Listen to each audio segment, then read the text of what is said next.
I'm Anthony Heath.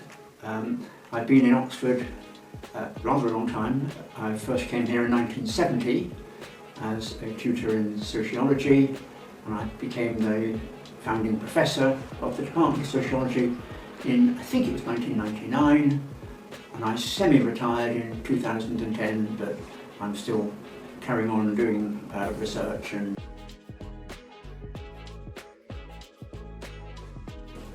in the early days, when I was first in Oxford, and even earlier before then, there was no central hub for sociology.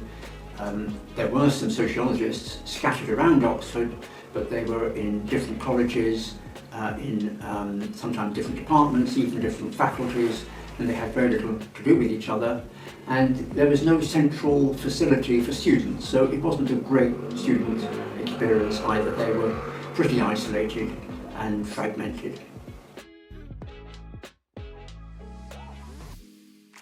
Yes, well, I think that the first thing was to provide a much better student experience. So to have a base where students would actually have workstations where they could come in at any time, where they could meet each other and develop some sort of camaraderie. My vision was for a largely graduate department. I wanted us to continue teaching undergraduate papers, but I thought the future lay with graduate research. Also, I had a vision of the kind of sociology that the department should be doing. So this would be a sociology that is tackling important real-world issues rather than narrow sort of academic point scoring. So tackle substantial real-world issues, choose the best methods to tackle them. They don't have to be necessarily quantitative or qualitative or historical. Choose the methods that are going to be most appropriate for the problem.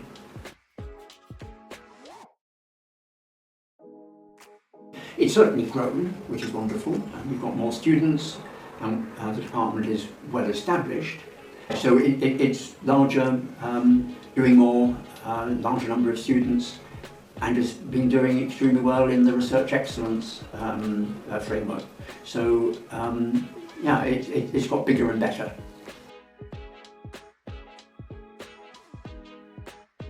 So I think the overall thrust was right.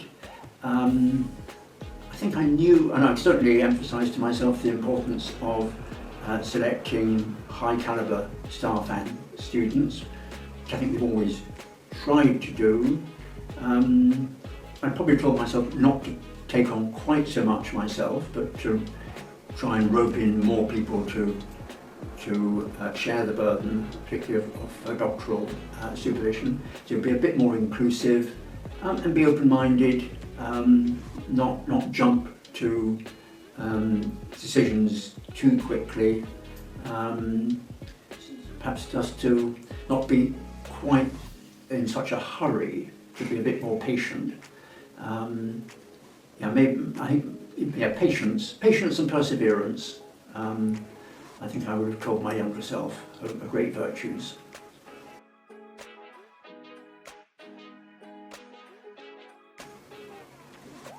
Yeah, I think, well, I've always given this advice to anyone who cared to listen. They don't always. So I think be ambitious in your intellectual goals, tackle the big topics. And I think the other big advice, I mentioned the virtues of patience and perseverance. I think those are very important. But also I think always have an open mind and continue learning. You're never too old to learn new tricks, new techniques to keep abreast of current developments and also developments in neighbouring disciplines. So I think sociology can't afford to be insular.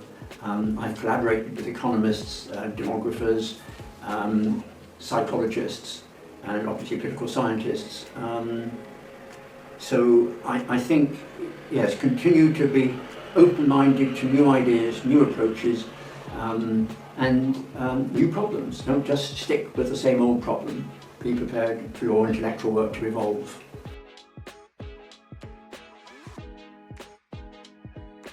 Well, I've certainly learned a very great deal from students from across the world about their countries, because often I've been supervising on countries of which I had limited first-hand experience. So I certainly learned to be less parochial in my approach to sociology, and to recognise not just that India, from where several of my students have come, has different institutions and history and experience, but that also there are interesting intellectual traditions from other countries, which if you just read the English language literature, you're not going to be familiar with. So that again, it's part of being open-minded and not prejudging.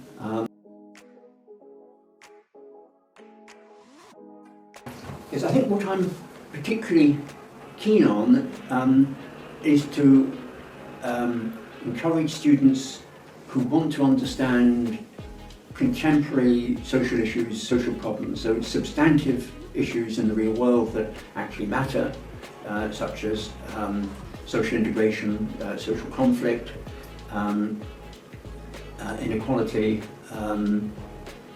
and whether it's ethnic, religious, gender.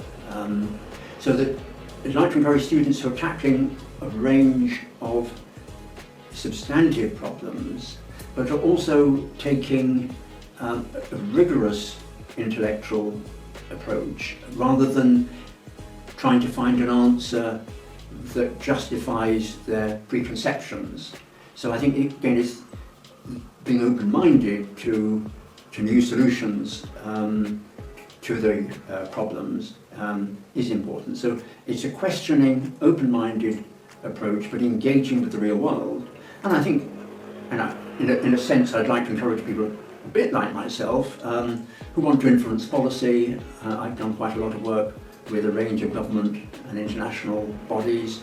I'd like to see our future students also engaging, not just in terms of their sociology with the real world, but actually trying to put it into practice through working with third sector organisations, government, or international bodies like the UN. I think I've been most proud of, certainly from the time I was running the department, is the achievements of our graduate students. So, and in a sense, it would be great if this scholarship could continue this tradition of graduate students who've gone on to do important work, who've made a real mark. I very much hope that the department will continue to provide a launching pad, if you like, for other great students who've made real contributions, and to academic and sort of public life more generally.